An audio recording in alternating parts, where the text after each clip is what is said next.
Let's shift our focus now, not only to how technology is changing trading, but a technology company itself, and it's Apple. Second quarter earnings are out at 4:30, and well, in the past few months, this stock has gone from universally loved to universally loathed. 14 analysts have reduced their estimates in the past 4 weeks. Shares are down nearly 30% this year. It's lost about $285 billion in market value since the September high. But behind every stock is a story, and Apple as a company is facing problems. Its iPhone has some serious competition. There haven't been any new IT products in years. So what has happened to Apple's bulletproof cool factor, and what needs to happen next for the once beloved tech giant to regain its mojo? Well, back with us, of course, is Matt and Colin and Eric. And Eric, let me throw that question out to you. I mean, what needs to happen for investors to get back into Apple? Well, I think what frustrates me, and I own Apple, is that I don't get a sense of urgency from the company. And I don't expect them to share every detail, but you get a feeling that, we take a go-slow approach here. We're not going to be reactive. We don't mind if there are people like Spotify who go off and have success in the market in one little area. What does that tell you, Eric, Apple, though? We can come in later.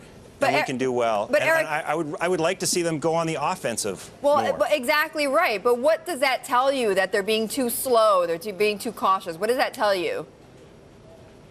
Well, I think it's natural for any company that's been very successful for a long period of time for that that sense of complacency to set in, and I think that's probably part of it. And they've been so successful; they have the cash cushion there. They are Apple. I mean, I think they are still a phenomenal company, but there's a sense that we can come in here later. We don't have to be the first mover here, and so I think they have big holes in areas like internet services. This is the company that brought you Mobile Me. Its iCloud still has problems. I would like to see them use that cash to get aggressive and buy some companies to move more strongly into those kinds of areas. Eric makes a fantastic point, right? If you look at what Google is doing, they're constantly doing these small talent and technology acquisitions. Apple's got this gigantic cash hoard, and they're not deploying it, and they're not returning it to investors, right? Or at a significant enough pace, and that's a flaw. And we don't just want to see a dividend increase; we want to see them deploy that cash to find future areas of growth. Right? Actually use it. Use it to build the business. Yeah. Here's an example, right? There's the Pebble watch that's out there that connects to iOS devices, and it's we all know wearable computing is going to be one of the next big, markets, opportunities out there. And Pebble is arguably one of the leaders. They're shipping product.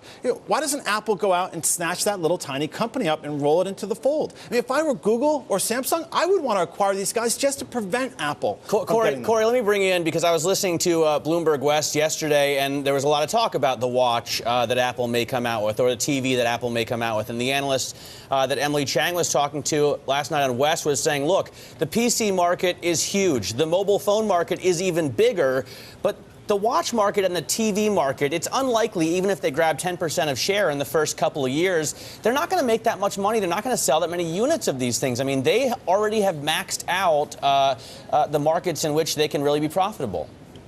Yeah, I think it's a very fair point, and I think that when you look at what they might do in these businesses, those are both businesses that are, the TV business went through sort of a once-in-a-lifetime change from CRT monitors to flat screens and HD happening essentially at the same time.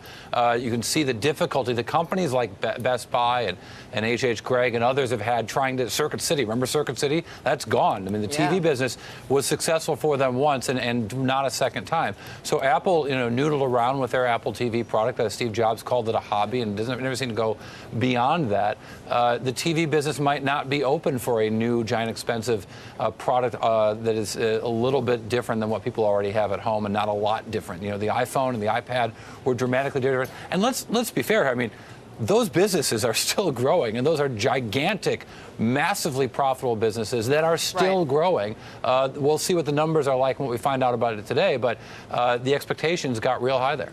Let me just play for you guys a soundbite or a comment from Nolan Bushnell, who is actually the first and only person to have been able to hire Steve Jobs when he started Atari, the video game maker. And this is what he had to say about leadership and about Tim Cook.